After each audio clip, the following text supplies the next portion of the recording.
Good morning and welcome. On behalf of the Door County League of Women Voters and our co-sponsors, the League of Women Voters of Wisconsin, we thank you for taking the time to come and hear the candidates running to represent District 1 in the Wisconsin State Assembly. Assembly District 1 covers all of Door and Kewaunee counties, along with a small portion of Brown County and a sliver of Manitowoc County. My name is Dan Powers, and I'm a member of the League, and I'm also the Candidate Forum Coordinator for the League of Women Voters of Door County. Candidate forums like this one are one part of the Door County League's mission and nonpartisan effort to inform voters about candidates and elections in an unbiased manner. When one or more parties have a contested primary election, and we are requested to do so, the League attempts to schedule a candidate forum prior to the primary election date. We do this so that the public has an opportunity to hear and view all the legally registered candidates who may move on to appear on the November general election ballot. Now let me introduce the candidates. Joel Kitchens, Milt Swagel. Good morning. Thank you. Are competing on the August 9th primary ballot to represent the Republican Party this fall. The winner will then contest the 1st Assembly District seat on the November 8th general election ballot against Democratic Party candidate Roberta Thelen. We want to thank the candidates for running for office and for agreeing to take part in this forum. In a few minutes, they will have an opportunity to introduce themselves and talk about why they are running for this important position.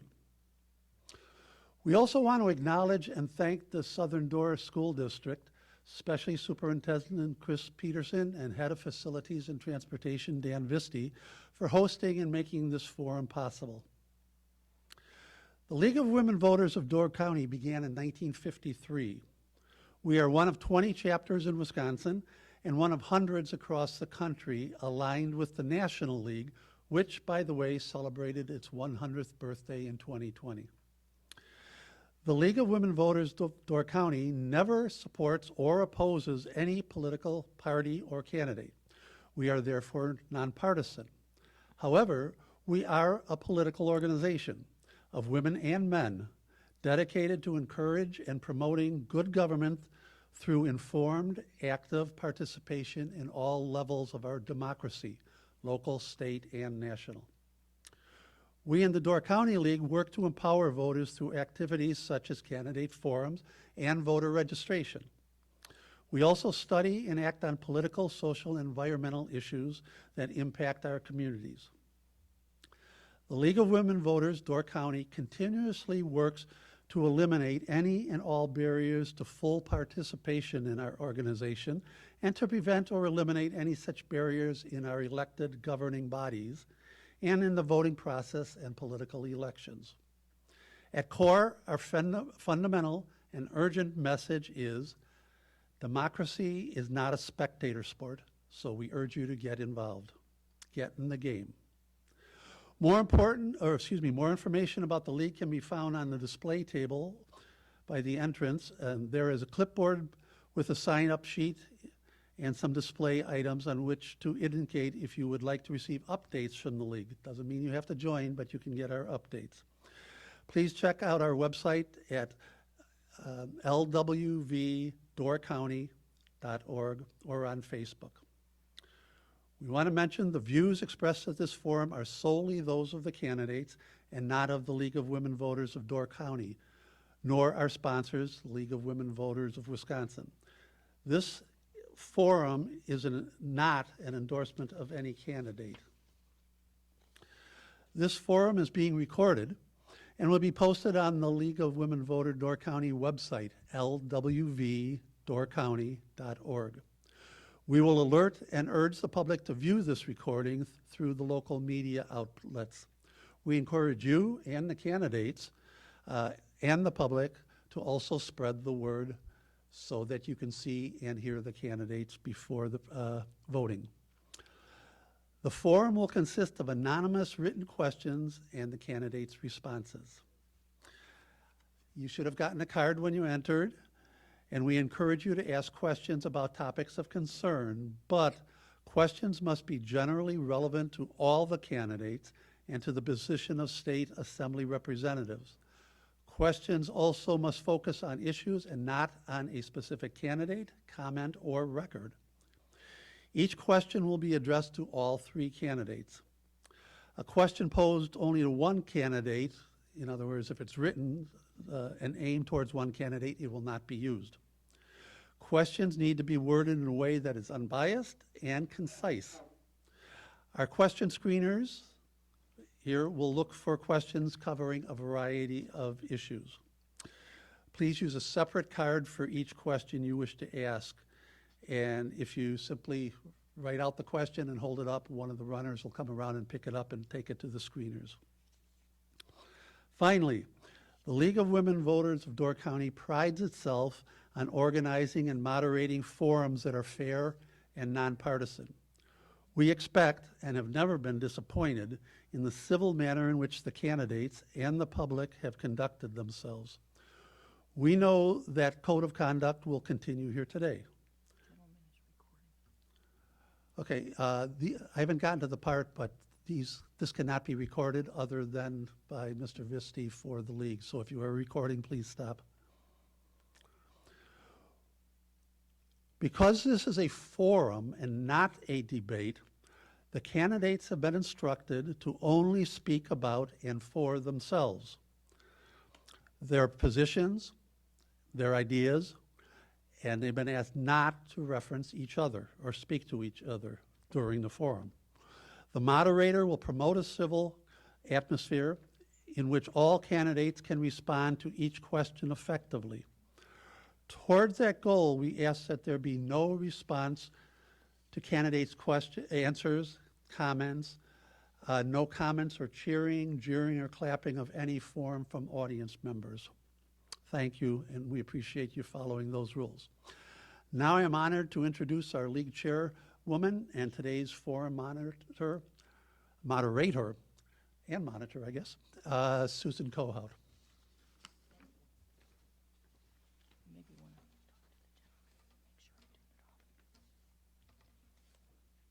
Good morning. Thank you for coming. As was stated already, this is a forum and not a debate. The Door County League has always striven to provide forums in which all candidates not only have equal time to present their positions, but a setting in which they feel comfortable that civility and fairness for each will be observed. We ask all of you to help us provide that opportunity today. Door County League's guidelines will be the format for the forum. All the candidates have signed their agreement to these guidelines. Candidates will introduce themselves in a 2-minute opening statement. Each candidate will be given 2 minutes to answer each question. Each question will be posed to all candidates. However, a candidate may decline to answer any question. No question will be directed to any one person. And each candidate will then have up to 3 minutes for a closing statement. The candidates have drawn straws to determine who will speak first. However, the order of speaking will be alternated so that each candidate will have a chance to be the first responder. League member screeners are reviewing the written questions submitted to eliminate redundancies and inappropriate questions. If the screeners do not understand the question, it will not be asked. Questions will be asked as they are written. All questions will be made available after the forum to the candidates. Candidates, league timekeepers will signal when you have 30 seconds remaining in your response, and again when it's time to stop. We ask that the candidates be prepared to stop when signaled to do so. No flash cameras, motor-driven cameras, or other visual or sound recording devices are allowed to be used during a forum other than by the press, media, and the forum sponsor. Candidates are not allowed to use audio or video from the forum in or for commercial advertising. We will ask questions until approximately 10:15 or until we run out of questions, whichever comes first. Candidates will then have their 3 minutes to elaborate on any issue during the closing remarks. So we will now begin the forum with candidates making their 2-minute introductory remarks, and we will begin with either the winner or the loser, depending on how you look at it, Ms. Roberta Thelen. Thank you. Good morning, everyone, and I really appreciate this opportunity to get to introduce myself and really appreciate the work that the League of Women Voters does for democracy. So I have been living up in Bailey's Harbor for the past 21 years, and I work as a nurse up at Scandia Village in Sister Bay. I've been there for 20 years as their care coordinator. I also serve on the town board in Bailey's Harbor, and I've done that for the past 14 years. I got involved in running because it was about a week before it was time to declare candidacy, and I realized that the Republican candidate was unopposed on the ballot, or whichever candidate, and I just feel like in respect of democracy that elections need to offer people a choice. We need to keep these conversations going about concerns that many of us have about the state of Wisconsin, the state of our first district, things that we could work on to do better together. That's really all I have to say to start. I'm thankful to be here. Thank you. Mr. Kitchens? Okay, yeah, good morning. And again, I want to thank the league also for putting this on. I think it's great to have an informed public. So I've had served 4 terms in the state assembly now. Prior to that, in my other life, I was a large animal veterinarian for 32 years. I served on the Sturgeon Bay School Board for 14 years, 12 of those as president. And then my reason for really getting involved is I just really did want to give back to the community that had been so good to me and my family. I think I've been a very effective legislator. I don't know of anyone down there who has put forward more really meaningful legislation, both for our district and for the state. So I want to continue that. There's more that I would like to do. I serve as chairman of the Environment Committee, and I'm vice chairman of the Education Committee, and those have been 2 of my big focuses. Now, those aren't issues that typically Republicans do real well on. So I think that I have been able to bring a more conservative approach to those 2 areas and really have I'm very proud of my accomplishments. So again, thanks to the league for putting this on. Okay. Mr. Swagel? Good morning. Thank you for allowing me to be here. Thanks to the League of Women Voters of Door County for putting on this forum. Thank you, thank you. It's a great day outside, beautiful and warm.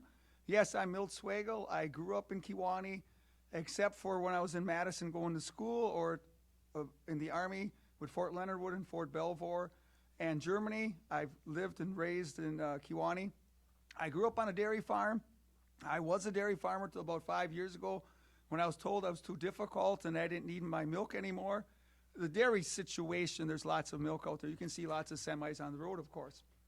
So I'm here and running for this office because I feel that I want to serve. I'm a county board supervisor from Kewanee. I'm on my 2nd term. And I want to serve and give back to the great community that we live in, the great state of Wisconsin, great United States of America. And I feel so obligated and just honored for this opportunity. And I feel that in the state of Wisconsin, my issues, the Republican platform needs to be addressed more and brought forward more of conservatism, pro-life, all the amendments in the Constitution, and to work with the people and accomplish at Madison for the people and listen to the people. So I'm so honored and privileged and humbled when I've gone around to get my nomination papers signed, the people that just spoke out freely. So this is a great opportunity, and I just think this is wonderful. And going down to Madison is so easy to follow the roads and go right to the center of Madison, to the Capitol. Everyone can see it. So thank you for the opportunity. I'm just honored for this opportunity and be able to work here and talk to you all today. Thank you. Thank you, candidates. The first question of the forum goes to Mr. Kitchens, If elected, what are your top 2 or 3 priorities for the next 2-year term, and how do your priorities relate to District 1? I think as I go around, probably the issue that I hear the most about is the workforce shortage and our struggling economy. So I think that, you know, we put my party put forward a series of bills this last session that did not make it all the way through, but that addressed the workforce issues and made it easier for people to re-enter the workforce and made it difficult, frankly, for people to take advantage of the system and not get back in the workforce. We sort of need everybody participating right now. There are a lot of people that, after the pandemic, never re-entered the workforce, and we desperately need those. I think we can see that all around. That's one of my top priorities. You know, a couple of the others, I think that our school funding formula, while I can talk for a long time on this, but while it's probably better than most states, the fundamental problem with it is how it addresses declining enrollment. And I've been working on that, and I intend to put forward a bill addressing that, because that is really the root reason why all of our districts around here go to referendum. You know, a couple of other things in education. I think our reading scores in Wisconsin have suffered tremendously, and we used to be one of the best, and now we're the worst, or one of the worst. We're not the worst, but we're near the bottom. Our racial gap between African American students and white students is the worst in the country. So I think that's also something that needs to be addressed. Okay, thank you. Now we go to Mr. Swagel. Would you like me to reread? Yes, please. If elected, what are your top 2 or 3 priorities for the next 2-year term, and how do your priorities relate to District 1? Thank you. First off is that the excessive spending that goes on in Madison, we have to hold that down and say no to excessive spending, excessive taxation on the people to serve the people. And then they're talking, of course, in District 1 with the water issue, of course. People are very, very concerned. I drink my own well water. I breathe the air in my home area, of course. So the large farmers are very concerned with their nutrient management programs and with tillage, less tillage and planting cover crops. But if a malady or an enforceable problem happens, you must have the enforcement of it. And I hope for clean water for all of us. And that the schools, yes, with the parents, that they have their say, and the school boards listen to them, and then with the schools and the children also, that the vouchers go with the students and work for the children that way and take care of the children and educate the children. I think that would be my main priorities. Thank you, sir. Okay. Ms. Thelen, if elected, what are your top 2 or 3 priorities for the next 2-year term? And how do your priorities relate to District 1? Thank you. There are a lot of issues going on right now, as I'm sure you're all aware. But one thing that I think has to be addressed aggressively is climate change and what's happening to our environment. In our district, not only have we had continued contamination of wells, but we're seeing an expansion of the large industrial agricultural operations that are having significant environmental impact. I know that even in Door County, we've had areas like 10 minutes from where I live, you know, we're in this beautiful area, and people have contaminated wells. And I don't know if it's from the spreading of liquid manure. A lot of it has been traced back to bovine sources. Other steps are now they're looking to start having more biodigesters to produce methane, and that's not going to help the situation. So I just think we need to take a very scientific and accurate look at what we're going to do to manage the changes in our environment and to make things better for everyone. I'm very concerned about women having access to health care and having their rights protected to have a choice as to what they want to do for their health care. And I guess the third topic would be we have not done anything to address concerns about gun violence. And although we haven't had any mass shootings in our district, there have been over 300 mass shootings in the United States since the start of the year. And I would totally support banning assault weapons and having sensible gun legislation. Okay, thank you. For the next question, we will begin with Mr. Swagel. Does the current polarization of the two major parties pose a threat to democracy? And if so, how might you help fix it? Please explain. Well, thank you. No, we need conversation between the parties. We need differences of opinions. And yes, they're very polarized with the Republicans and the Democrats. But if we're all different peoples and all different views on life and lifestyles and how they've been raised and what they've gone through in their life, it's just how people are. So it's not a terrible thing, long as they don't get radical or that. But of course, there's going to be differences of opinions no matter who the people are and how they've been raised. So it's inevitable, and it's going to happen. And good discussion is a wonderful thing. Thank you. Okay. Ms. Thelen, does the current polarization of the two major parties pose a threat to democracy? And if so, how might you help fix it? Please explain. I agree that we have many differing points of view. I feel that the extreme polarization has been a deterrent to making progress in some of these really important decisions that need to happen. I think I also am very concerned with initiatives to make it more difficult for people to cast their vote. I also get very concerned that we have definite increase in violence based on people's political points of view. Most of us are following, or some of us, I should say, are following the hearings having to do with the insurrection and what attitudes and philosophies triggered that. So I think that we need to find ways to have better dialogue, better communication, to try to better understand others' points of view, but find a way to do that in a more civil manner. Okay, and now we go to Mr. Kitchens. Does the current polarization of the two major parties pose a threat to democracy? And if so, how might you help fix it? Please explain. Sure. I think it is a pretty discouraging part of my job. When I was on the school board, we had liberal people, conservative people, and we would fight over issues, but then at the end of the night, we'd go get a beer and everybody was fine, and one time you'd be on the same side as this person, next time it's the other. But unfortunately, on politics at the state level, it's much more of a team sport.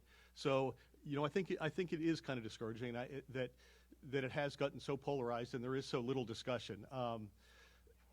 Right now, Governor Evers, frankly, refuses to speak with our leaders. So, we don't reach a lot of compromise. I think a lot of people look back at Tommy Thompson when he was governor. The Democrats look back fondly at Tommy Thompson, that when he had an issue, and he had divided government when he served as well, he would bring the leaders together and he'd say, okay, you're not leaving until we figure out how this is going to work. And that's how it got done. That just doesn't happen right now, unfortunately.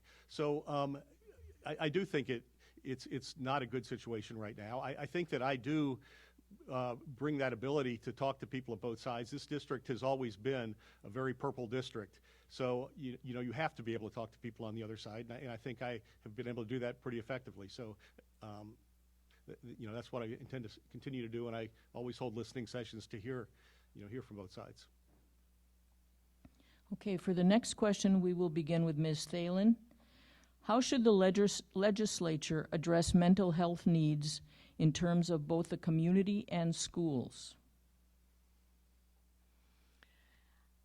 I think that we need to continue to make access to mental health care and counseling more available. I think that there are a lot of concerns. I have grandchildren, for example, in the school system, and I know that a lot of the stresses between knowing how dire some of the circumstances with climate change, environmental issues, and the mass shootings that have happened in schools. I mean, these are things that are on the minds of our young people as well, and I think it's difficult. I think that we need to be reaching out to young people, identifying people at any age that are having concerns coping, and help find them resources, and to be more compassionate extending those services. Okay. Mr. Kitchens? Yeah, mental health issues are growing exponentially in our country.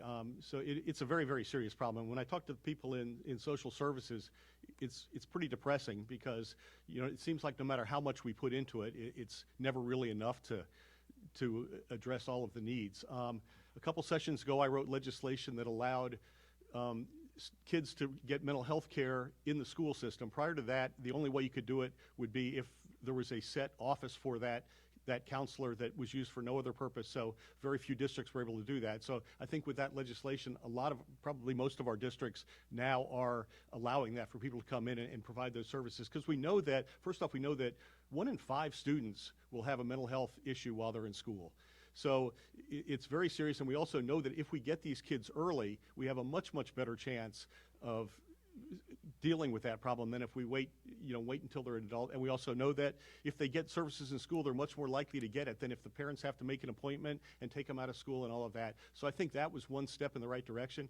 But it's a very serious problem. When you look at, you know, the perpetrators of these couple of mass shootings that we've had lately in Uvalde and in Highland Park, and you look at these are obviously very disturbed individuals. And that's I'm sure we'll be talking about guns and all that, but the root problem is our mental health problems, and we really do need to address that. Mr. Swagel, would you like me to read it? Yes, please. How should the legislature address mental health needs in terms of both the community and the schools? Thank you. Yes, as a legislator, I will agree that we must address the mental health issue. I will endorse funding or whatever needs are necessary for this. But we have to work with the mental health of the children and the young adults and everyone. But we also must work as a family issue. Counsel the families, provide whatever help we can to them, a family situation proper to raise the children, and work with the adults and all. And yes, funding within the schools and helping the schools at an early age, whatever is necessary for the individual people. And it's a very complicated issue, of course, deciding who needs what and how much money. And it would be taxpayer money, of course, so it has to be used wisely and correctly as best that it can. So it's an ongoing issue, and it's a growing issue. Even in Kewaunee County, the health services, as serving as a supervisor, the budget for that has grown, and the rules that they must follow as a county have grown. And there's more things that they must do for the families and take care of and serve the community. So it's an ongoing issue, and I hope we can do better on it through counseling and through the county and whatever level in the district and the state. Thank you. Okay. For the next, we will begin with Mr. Kitchens. What, if any, changes would you support regarding Wisconsin election laws? Please be specific and explain. And do you feel that the Wisconsin 2020 election was fair and well run? Okay, thank you. I think there should be no question that there were a lot of election laws that were broken in 2020. You know, the indefinitely confined situation where we had 200,000 new people sign up for that, where they then bypassed voter ID laws that did not qualify. They did not meet the criteria to be indefinitely confined. The drop boxes have been ruled illegal. You know, in some places they were done right, but there were places around the state where there was a cardboard box in a post office where you could throw your ballot. The way nursing homes were dealt with was clearly illegal. Now, you know, a lot of that was the pandemic, of course, but again, there's no question that laws were broken. That being said, though, there is not proof that those voters that did that voted indefinitely confined or, you know, in a nursing home or whatever, actually committed fraud, that any of those people would not have been legal voters had they done it properly. But I do think that it really shook the confidence in elections for an awful lot of people. So I do think that we need to address some of these issues without doubt, because I think if you have a situation where people do not have faith in our electoral process, that's really dangerous for our society. So, well, the drop boxes have now been ruled illegal, so that's off the table. I think that, you know, we can do things as far as the indefinitely confined, and a lot of it is actually not even so much that we don't have the laws in place, but that they weren't followed. So that, you know, we're going to have to enforce these laws better. So the other issue was the outside money, the Mark Zuckerberg money that came into our major cities to fund the elections, and those people were allowed, you know, access to our electoral process. And I can't believe that any of us believe that that's a good thing to have a partisan group that so intimately involved in our elections. So I think that there are things that absolutely need to be cleared up to restore people's faith in the elections. Okay, Mr. Swagel, what, if any, changes would you support regarding Wisconsin election laws? Please be specific and explain, and do you feel that the Wisconsin 2020 election was fair and well run? Thank you. No, of course, the 2020 election was not fair, was not well run because of the drop boxes and because of fraud and people voting from a trailer court or that's not there anymore, or other places. And in some of the confined care, the nursing homes, the age of the people was much older than what they are, or more people voted from these confined care / nursing homes that were there as residents. So there definitely was fraud. So yes, as the drop boxes are illegal, they will not be used in the election this year anymore. And we have to use the proper voter ID to authenticate who the people are voting. And with the absentee ballots, yes, they must be sent in. You cannot just pass them around and that, of course. So that's great. And voter integrity is very important. So properly follow the rules, enforce the rules, work with the people, and don't bring in this outside money, as Mr. Kitchen stated, from the Zuckerberg, paying for all this extra money coming in that can cause more problems too. So yes, we must work on the voter integrity, and so the people come to vote and they believe in the vote and they believe that their vote counts. So this is very important. Thank you. All right. Ms. Thelen, what, if any, changes would you support regarding Wisconsin election laws? Please be specific and explain. And do you feel the Wisconsin 2020 election was fair and well run? I do feel that the 2020 election was a fair election. If anything that wasn't well run, it was places that made it more difficult to vote. At that time, I had a daughter living in Milwaukee, and they reduced the number of polling places prior to the election significantly. So people that really cared about voting stood in line for as long as it took because they wanted their vote to be counted. After the 2020 election, there have been multiple investigations. There have been multiple recounts of ballots, including in Dane County. There were minimal discrepancies unearthed through any of that. I feel badly for people that are willing to help with our elections because there has been a lot of backlash for them, a lot of intimidation of poll workers. I know people that work as town clerks in our communities are diligent on how they conduct the elections and do everything in their utmost to follow all the policies and procedures. As for nursing homes, I work in a nursing home, and I know that people that assist with our seniors to vote, to respect their right to vote, do training and follow all the requirements. I think a lot, when we still keep hearing about people talking about the vote being stolen in 2020 and wanting to still decertify the election, I think that it's based on lies and conspiracy theories. Thank you. Okay. Our next question will go first to Mr. Swagel. Thank you. What should the Wisconsin legislature's role be in creating laws regarding reproductive rights, including abortion and contraception, etc.? And should Wisconsin's 1849 law on abortion be changed? Thank you. Yes, that's a very hot topic, a very discussed topic, very important to me since I am so pro-life. So yes, life is precious. Life begins at conception. All life should be saved at whatever it takes. So all viable pregnancies should be taken to term or and delivered. Abortions are totally wrong.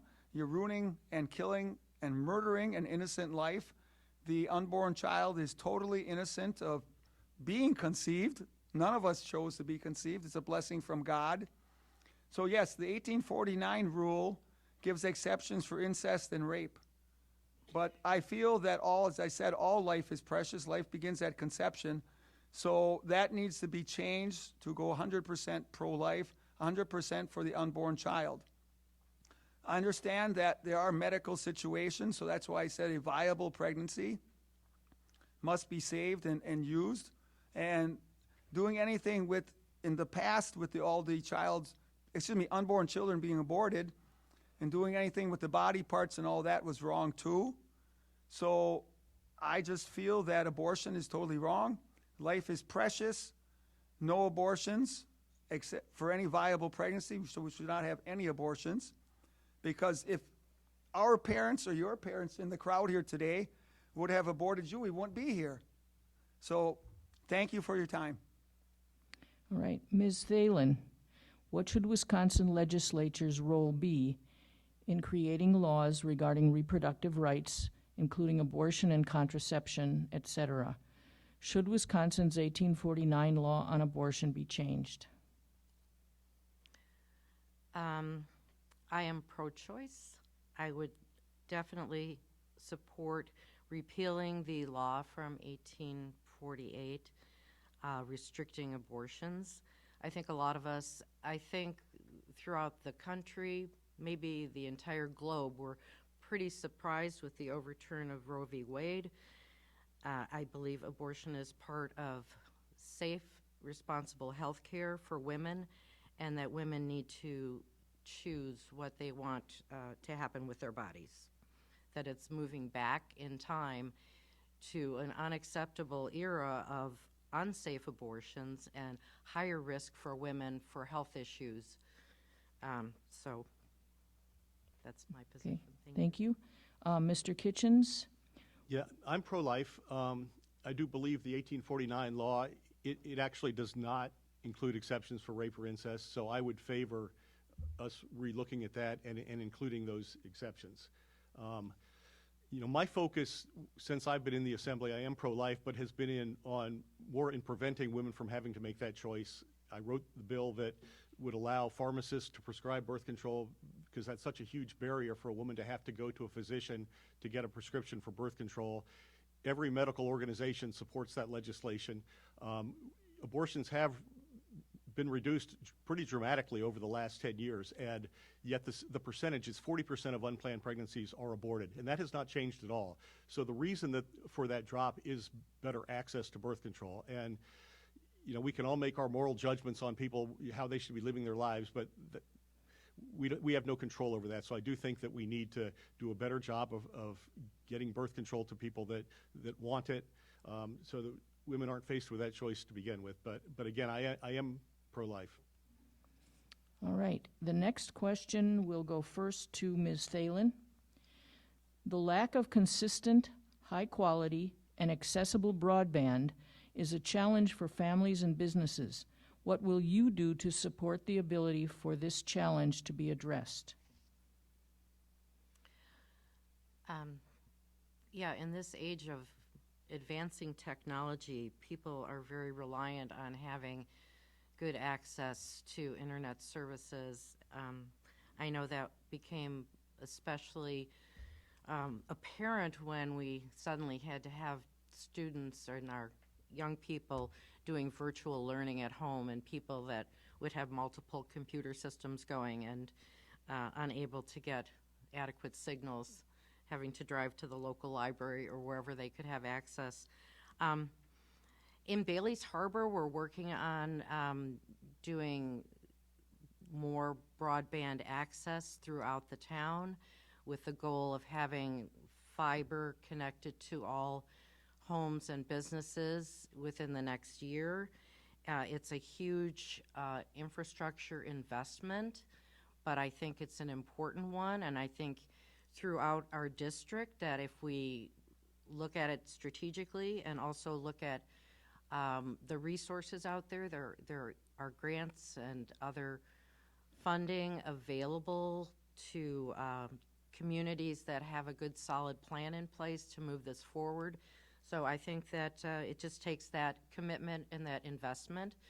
I know the finances of many of these infrastructure programs are a lot, but I think it's very important that we make the commitment to do that. All right. Mr. Kitchens, do you like me to repeat? No, that's okay. Yeah, broadband is extremely important for economic development. I think the pandemic did really demonstrate that. And there were a lot of people that did move to our area, and other people would have liked to move to our area and move their businesses here, but they had to have good internet. And we have more and more people that are able to work from home. But again, it's required. Good internet's required. And we saw, in Sturgeon Bay, where we actually do have good internet, a lot of those families chose to move there rather than the other parts of the county because of that. We have continually put more and more money into broadband in the budget. I'm a fiscal conservative, but I do think this is an area where we get a very good payback. And our rural areas in Wisconsin are all declining in population, and broadband is one of the things that's going to really help us in these rural areas. So I think that we need to continue to do that. There is a lot of money out there right now, but it's up to the local governments to take advantage of that. So I think all of our citizens, whoever's watching this, you need to be talking to your representatives in your local government to get them to take advantage of it. Frankly, Kewaunee County has done a better job so far than Door County has with that. We have a lot of really bad areas in Door County, but I hope to continue to work on that. All right. Mr. Swagel, would you like me to repeat? Yes, please, for Okay. the audience and for our viewers. Sure. The lack of consistent, high-quality, and accessible broadband is a challenge for families and businesses. What will you do to support the ability for this challenge to be addressed? Thank you. Yes, broadband internet access is very important for all people so they can do their work, and there's virtual school or whatever needs or whatever they want to do as free Americans on the internet. So that is very important. But it gets into a very question, though. Who's going to pay for this? If with the funding and that's taxpayer dollars. And so do we want the state of Wisconsin or the federal government controlling our freedoms, our ability to speak on the internet, and our ability to speak, and the freedom of the press and the freedom of us? So how much government control do we want? How much government control are we willing to have? So with that, and who's going to pay for this? Of course, there's funding or grants available for this, but that is tax dollars. It is the money of the people. So if you want it all to go that way, and you choose and vote that way, that's your choice as voters, as taxpayers, so that's fine. But you still have to consider that it is not just free money. So yes, it's very important, but how many providers are in the area? There are a good share of providers in the area. And with some of the people, of course, internet access is point to point, from the tower to your receiver on your house, of course, line of sight. So if you have obstructions in the way, trees or other buildings are in the way of the tower, well, it can't work then. And if you've got a problem with that, or you're in a very low, a whole area, you could say, that would give problems if you can need a tower. So I would say work with your providers that are in the area. There are a lot of them. And see what can be done and be very courteous of them and respectful. So thank you. All right. Our next question will begin with Mr. Kitchens. How will you address the shortage of quality daycare in the district? That's a tough one.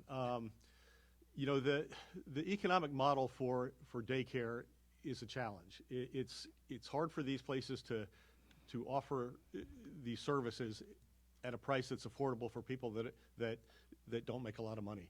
So it is a challenge. There are programs out there that we have invested in that do subsidize the lower income women, and I think we've had in our area. We've had some of our local organizations. I'm on the board at the hospital, and we've been involved in in helping the daycares to succeed, because I think our businesses, it's going to be part of it, that our businesses need to recognize that for them to find quality workers, that's one of the pieces that they may need to invest in. So I think a lot of it is going to be a private, private businesses going into that and investing to help their workers out. It's a tough thing to find enough money from the government. There are grants out there, but to ever have enough to make it really affordable for parents is going to be a challenge from the government. All right, Mr. Swagel. Thank you. Yes, daycare, taking care of the children when the parents are working or just if they choose daycare is always going to be a very complicated issue, and funding for it. So yes, I would agree and say that a very important way to make this work is if the business has provided it. As Mr. Kitchen was talking, I thought of the movie 9 to 5 with Dolly Parton. It came to my mind. So they had daycare in that business. So if the businesses or the private can afford and can do that for their workers and for the children of the workers, that would be the way. Because with health care and tax dollars, it's going to be very difficult, and it's not a get-rich idea, of course, and you have to follow all the rules that are necessary for the proper care of the children. So if it can be done privately, that would be the best. Thank you. All right. Ms. Thelen, how will you address the shortage of quality daycare in the district? Obviously, a very important topic for working people, and I think we just need to find ways to elevate the status of those people that take it on as a profession to help with daycare and in education across the board. And I think we can incentivize that by basically putting more money into it and making the income that people make working in daycare something that can be a living wage. All right. For the next question, we will begin with Mr. Swagel. Thank you. What is your position on gun control? Thank you. This is a hot topic, of course. I am pro the Second Amendment. I am a gun owner. I have 2 shotguns and 2 rifles. I don't have a great ensemble, but it serves my purpose. The Second Amendment states that the right to bear arms against an invading or a force, another country or that, so that if you can have your own personal firearms for that purpose, then you, of course, you can take them hunting and for sport and shooting. I do trap shooting also. So that is very important to me and very important to most Americans, the rights. The freedoms should not be taken away. They should not be trampled. If you start separating this topic of the Second Amendment and gun rights for the individuals, if you start picking at it one way or another, what some people call an assault weapon, someone else does not. And if you want gun registration, what will gun registration lead to? Most likely confiscation. And we're Americans. We're red, white, and blue, and we like to be outside and have our freedom. So it's a difficult issue, but I think it's very straightforward that we need to not change the Second Amendment in any way, shape, or form. Yes, it's very sad, very tragic. The school shootings or the shopping mall shootings or the factory or the church shootings. But that comes back to what we said before with mental situation of the individuals. And that's an individual, not all society. And as you can also say, a gun doesn't kill someone. Or if it's laying on a table, it's not going to kill someone. You have to pull the trigger. Someone has to use it wrongly and follow the rules and enforce the rules that are out there for proper gun control. Thank you. Ms. Thelen, what is your position on gun control? I guess I feel like we have not done enough to honor all the tragedies that have gone on out there. I mean, my heart truly aches when I think of families and communities that have been victims of mass shootings, and yet these people have seen no meaningful response to I understand that the gun itself isn't the problem, it's the person who's holding the gun. But gun ownership and the Second Amendment are really two different topics. You know, I have no problem with people owning guns. I know plenty of people that are routine hunters. They rely on venison as part of their diet. And I mean, it's just two separate things. It's been clearly demonstrated that there are sensible gun restrictions that can be put into place, ways to help screen people that have mental illness and other problems that they should not have a gun. And there is no purpose for assault weapons to be owned by individuals. Those are weapons of war. They're designed to kill a lot of people quickly, and I would totally support banning all assault weapons and having registration for people to own guns, and look at some of the different loopholes for, I don't know, gun shows and mail order, and people that shouldn't have access to guns that still have access. All right, Mr. Kitchens, what is your position on gun control? Yeah, I think, you know, all of us, no matter your party, had to be horrified with some of the recent events, and they do tend to happen in bunches, unfortunately. I think Uvalde in particular, when you see innocent children in that situation, you know, you have to be very, very moved by it. One of the most dangerous things, though, in politics is when you hear people say, well, we have to do something. And that was sort of President Biden, when he spoke about it, that was his first words out of his mouth. We don't want to do something if it's not meaningful. So I think we have to be very careful of what we're doing. I think clearly, as we've talked about, mental health is the root issue of these, when we see these types of shootings. And we do need to do a better job of keeping guns out of the hands of people who are dangerous to others and to themselves. Our background check system right now does not work very well. Every one of these shootings, it seems there is something along the way that didn't work the way that it should have, whether they shouldn't have passed a background check and they did, or whether they, you know, in the case in Illinois, whether there should have been a red flag. You know, they have a law there. There should have been somebody that caught that. In Uvalde, they had school security, but it didn't work properly. So, you know, we need to do a better job of you know, enforcing the tools that we do have in place.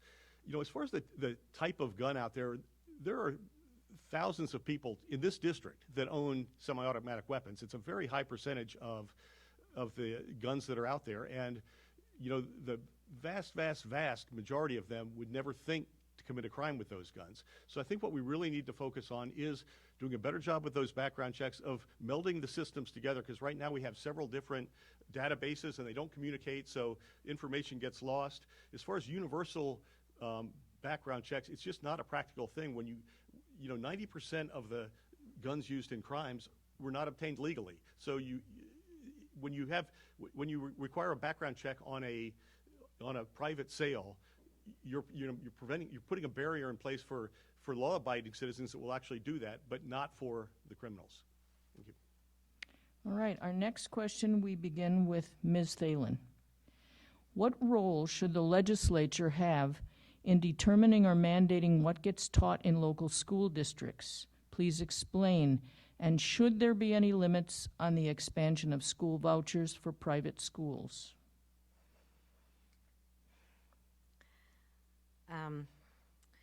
Well, I think that decisions for content of education need to be a collaborative issue. I think that parental involvement and school boards need to be looking very carefully at that. I have a lot of concerns with legislation that wants to restrict aspects of education, especially pertaining to teaching things that are backed in science and fact, not restricting access to any subject matter, but trying to address that we need to be providing truthful and accurate information through education. Okay, Mr. Kitchens. Can you repeat that again? Sure. What role should the legislature have in determining or mandating what gets taught in local school districts? And should there be any limits on the expansion of school vouchers for private schools? Sure. I sort of hate that we have to get involved even in those curriculum decisions because, frankly, that should be a local issue. And when we get involved, you know, there was an awful lot of discussion about critical race theory over the last couple of years, and it's difficult to define. I think very clearly there are districts around the state that teach things in a manner that I do not think are correct, but it's difficult to write statewide legislation to mandate that, because how do you even define critical race theory? So I do think that parents need to be involved. They need to know what's going on. I have supported the legislation to increase transparency so that parents know what is happening. I think parents need to take advantage of that, and they also need to be talking to their kids. But those things are things that they should be addressing with their local school boards. Unfortunately, we see some bad actors out there and it's unfortunate that too many times our laws are written because of the few bad actors when, you know, I don't see problems in our area in those things, but there are bad actors out there. So unfortunately, we occasionally have to get involved in those things. As far as school choice, philosophically, I think that we should give parents as many choices as possible for them to decide what is best for their children. Now, in the last budget, or not in the last budget, but in the last session, there was legislation to remove all barriers to school choice. I voted against that one because I have always said that I support school choice philosophically, but we cannot do it in a manner that hurts our public schools or puts an undue burden on our taxpayers. And that particular bill was not well thought out, and it would have potentially increased property taxes around the state by $550 million. I totally support more choices for parents, but we have to do it in a fiscally responsible manner. All right, Mr. Swagel, what role should the legislature have in determining or mandating what gets taught in local school districts? And should there be any limits on the expansion of school vouchers for private schools? Thank you. The legislators should not be deciding as a state level what the schools are teaching with CRT and LGBTQ or whatever issues. That should be up to the local schools and up to the parents to work with that way. Now, if there's something, I don't know what they could, much worse than that, if legislators should oversee, but with those two issues, no, they should not be teaching them in the schools. The children need to be taught reading, writing, and history, so you don't repeat history. But to be wasting time on the CRT or the LGBTQ in the agendas of the schools, no, they should not be taught there. They'll find out soon enough, and there's no reason to rush that with children. In Florida, with Governor DeSantis, passed the bill that they could not teach LGBTQ to the small grades, the kindergarten, first, second, and third. It shouldn't be taught to any grade schoolers. And the school choice should be advanced and broadened, that all parents have the choice of what school to go to. And the vouchers, yes, that the vouchers go with the children, not with the school, that they can go, and as a taxpayer, they can go to any school, then use that voucher and choose the school that serves the parents or the family's wishes and what they like the best. So, thank you. All right, Mr. Kitchens, the next one starts with you. Do you support full and equal rights, including civil rights, for persons who identify as LGBTQ? Please be specific. Yes, I do. I mean, I think that all people have a right to be treated with respect, and I think that my voting record would indicate that. I think it gets difficult when you say equal rights when we get into things like transgender kids competing in athletics. Some of those can get very difficult, but I certainly, as far as the civil rights of all LGBTQ people, absolutely they deserve that. All right, Mr. Swagel, do you support full and equal rights, including civil rights, for persons who identify as LGBTQ? Please be specific. Thank you. Yes. I don't know anyone in the district, I guess being a farmer or not, I don't know anyone who is that persuasion right now. They have to be out there. There's pictures in the Green Bay Press-Gazette in Green Bay, of course. So, but I'm not using to pick on Green Bay in any way. No, don't take it wrong.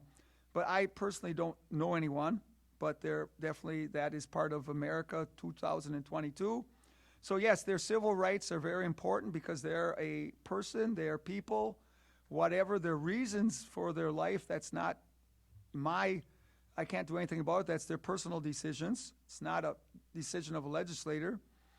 And I will support their civil and personal rights, and they have the right to freedoms just like everyone else.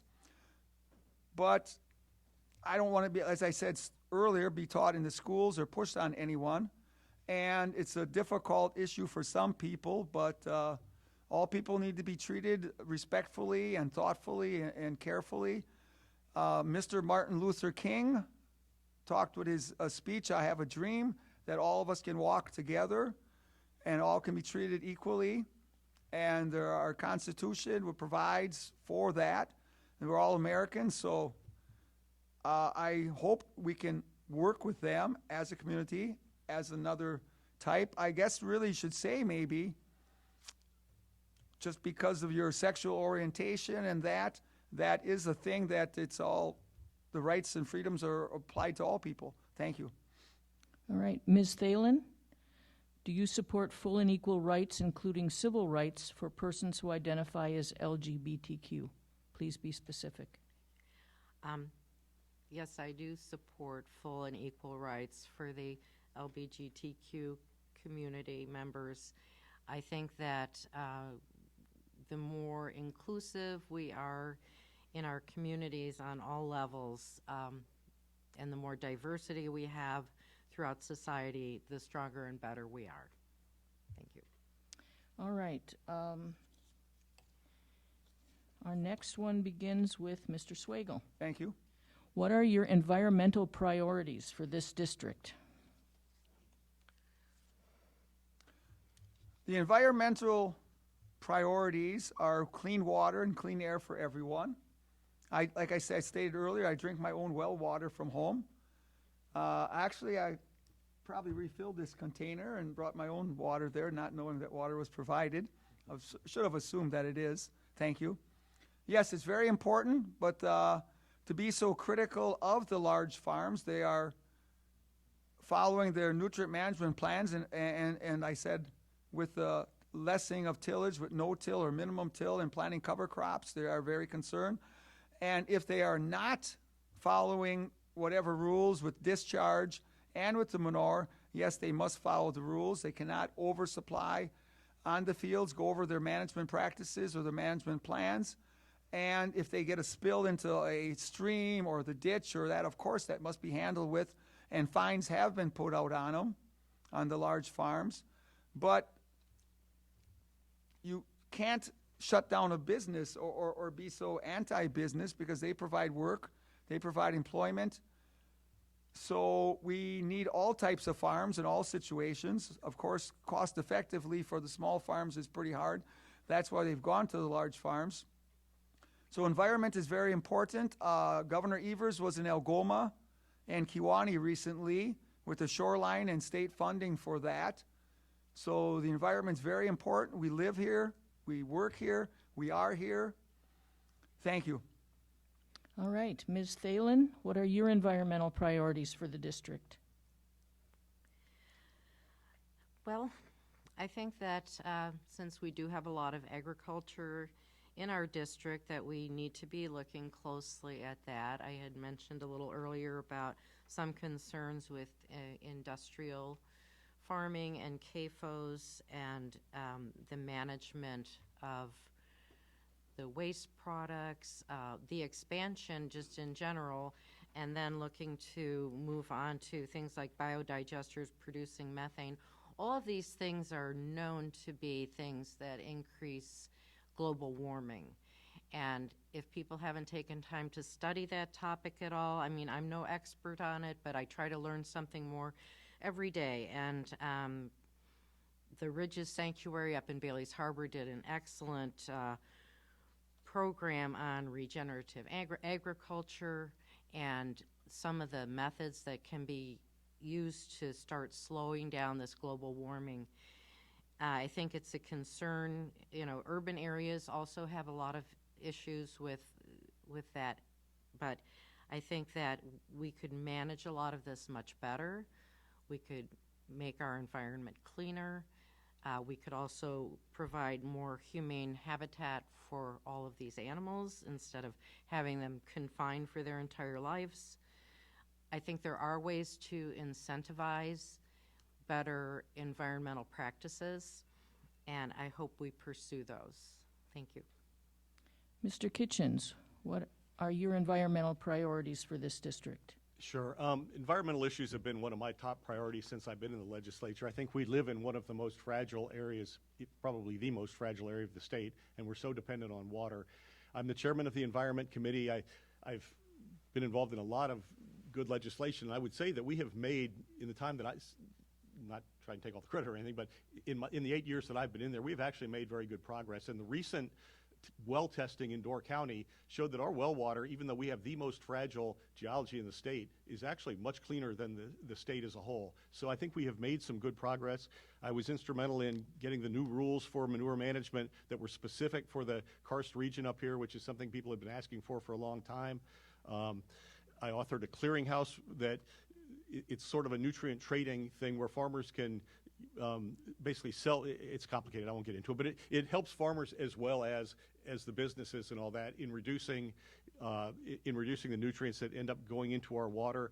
My whole philosophy in dealing with environmental issues has been to bring the farms together with the conservationists and come up with things where it's a win for both sides, and we've been very successful. I think funding the producer-led watershed groups, like we have Peninsula Pride in this area, they're doing a lot of very innovative things, and that's been a huge part in why our water is getting better. This last session, I wrote a bill. I worked together with Senator Coles. He's the chair of the Senate Environment Committee an awful lot, and this one we did on nitrates, to reduce the nitrates in the well water around the state. And again, this collaborative approach has been very successful, and I've not only been supported by all of the farm groups in these things, but I've been the legislator of the year for the Wildlife Federation, for Gathering Waters, for the Friends of Lake Michigan. So I think it's a very effective approach, and that's one of my priorities moving forward.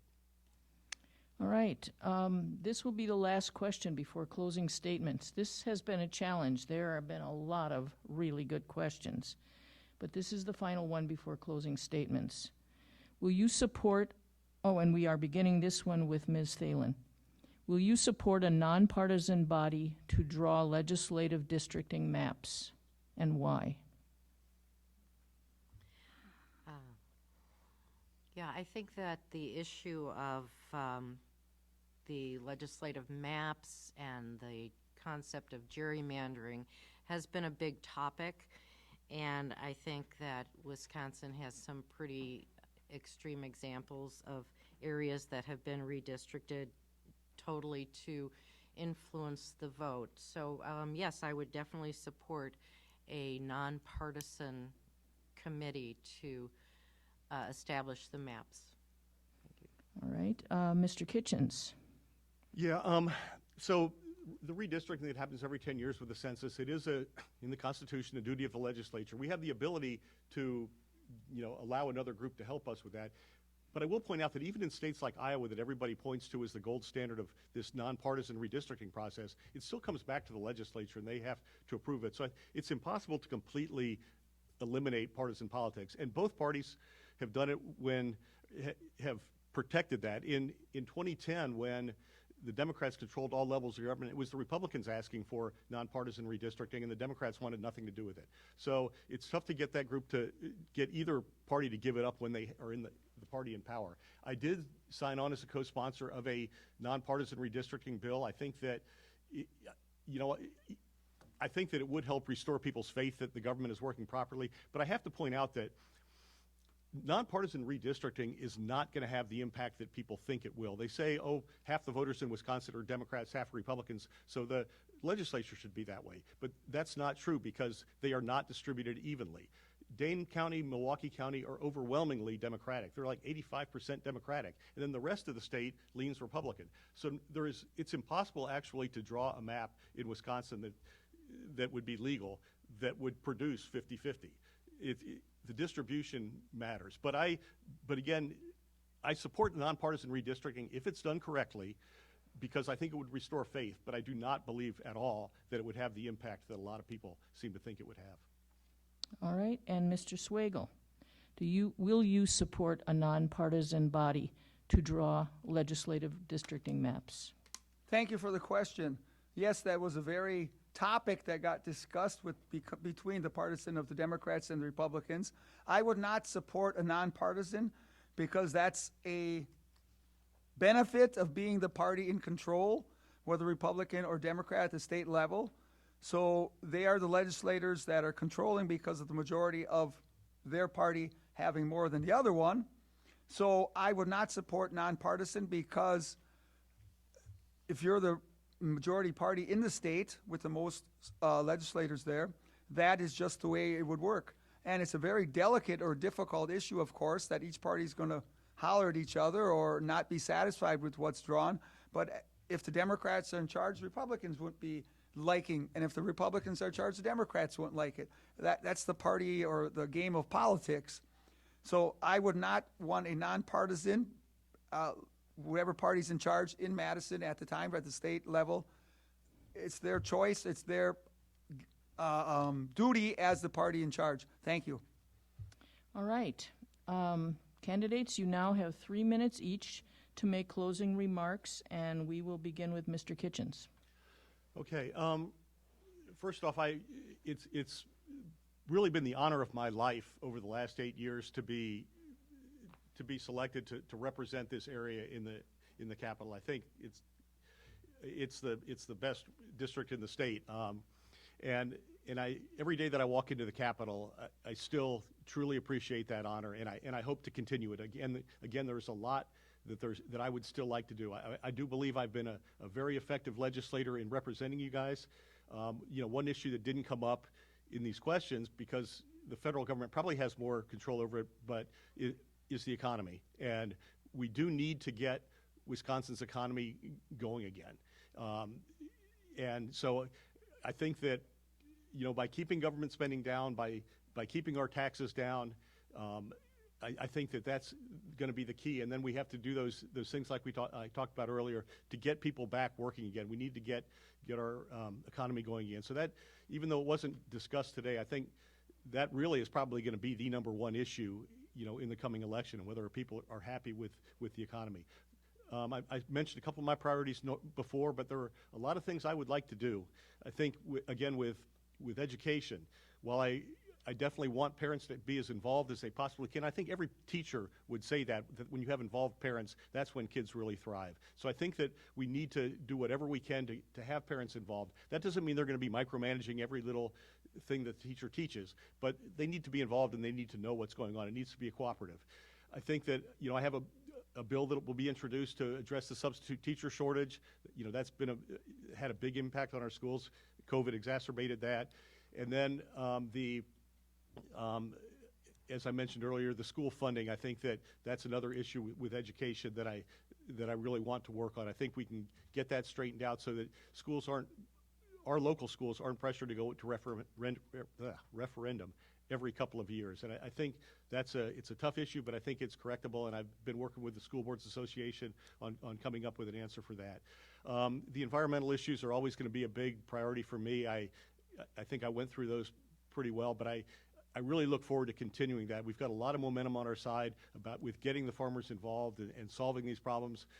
I think at this point, our good farmers realize that we're not going to stay in business by just continuing to do business as normal. So they're on board. We need to get them involved in working these things out. On top of that, the local issues and helping constituents, I think, is a big part of this job. This session, we did the TIF district for Gibraltar. I've always been very willing to help out our local governments and to help out our constituents whether they're having trouble with unemployment or whatever. And I think I've been very responsive to those constituents, and also, again, holding listening sessions. I'm always very anxious to hear from the constituents. That's where all the good ideas come from. So again, I'd be honored to serve another term, and I thank the League of Women Voters for putting this on. Thank you. Mr. Swagel. Thank you.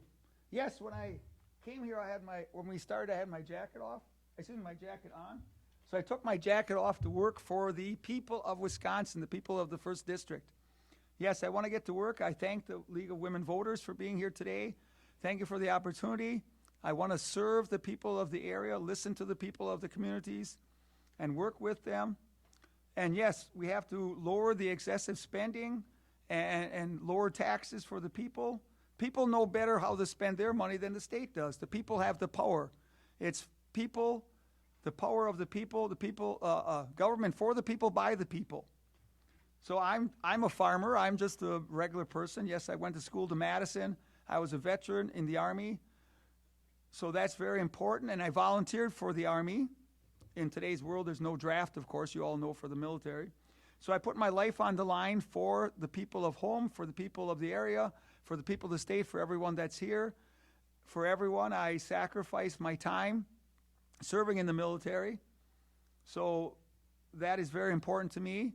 And I gave of that time of myself, took the risk, putting a uniform on for the United States, increasing your chances of being killed accidentally or by a invading force or something, or in a situation with Afghanistan and the Middle East. But I served in the 80s, so I was not there, but Grenada and Lebanon had happened while I was in service. So, yes, I am endorsed by the Wisconsin Pro-Life because of my pro-life issues. And abortion is very important to me that we don't have the abortions. And we did not discuss today about the state or the COVID situation with the mandates. I am not for masking. The individual can decide for themselves. The individual can decide for themselves if they want the shot or not want the shot. If they want to stay home or social distancing, I feel that's an individual's choice. It's not the state choice. And Governor Evers was told then by a court that he could not leave the mandate on for masking. And they say trust the science with the masking. A cotton or a sheet of paper. The COVID is so microscopic, I don't feel that a mask can save you anyway. If you choose to wear them, you may. I'm not saying you can't by any force or that, but the ability of the people to speak, the ability to listen, and I'm very open and willing to listen and work with the people, and their thoughts and accomplishments are great, and to be open and open-minded to the public. Thank you, sir.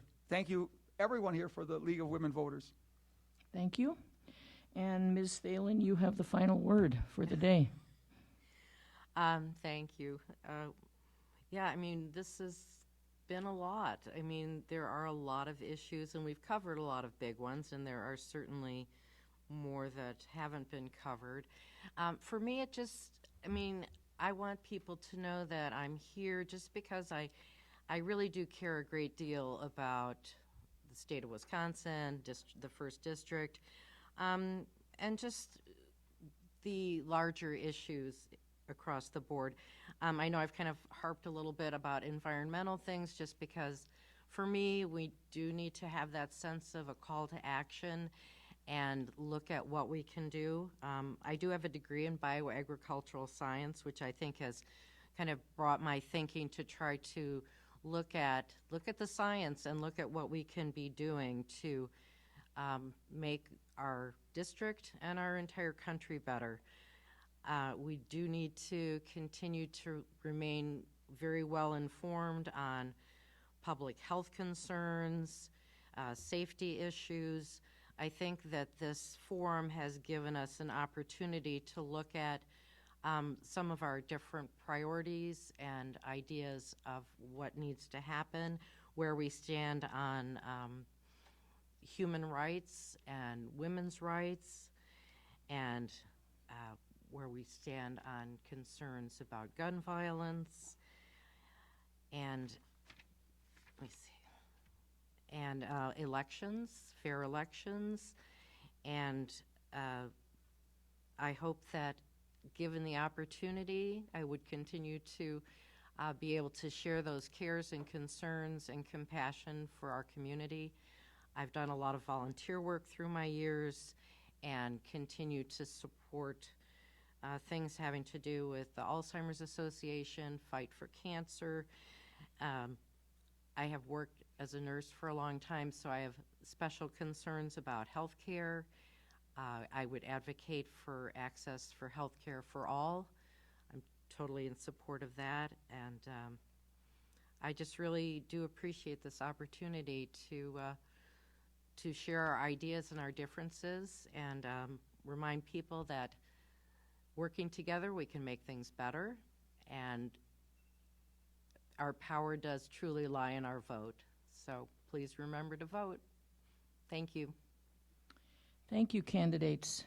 You are invited to remain after the forum to give the public the opportunity to meet and visit with you personally. Just a note before we close. I suspect all of you will vote because I don't think you'd be here if you didn't know the importance of that. But to remember that this is a primary, which runs a little differently than the general election. You need to pick a party and vote only in that party. If there is a checkoff at the beginning where you can claim a party, and if you do so, that will kind of protect your vote. But if you do not check that off and then you cross over, so to speak, and vote, let's say, in the U.S. Senate Democratic primary and the U.S. And the governor Republican, you will cause your votes not to count. So remember, it is a primary, and you have to stick with one party. We hope this forum has been helpful to all of you as voters. Thank you all for attending and participating. Thank you, candidates, for being willing to run for office and serve if elected. Please join me in a round of applause for all of our candidates.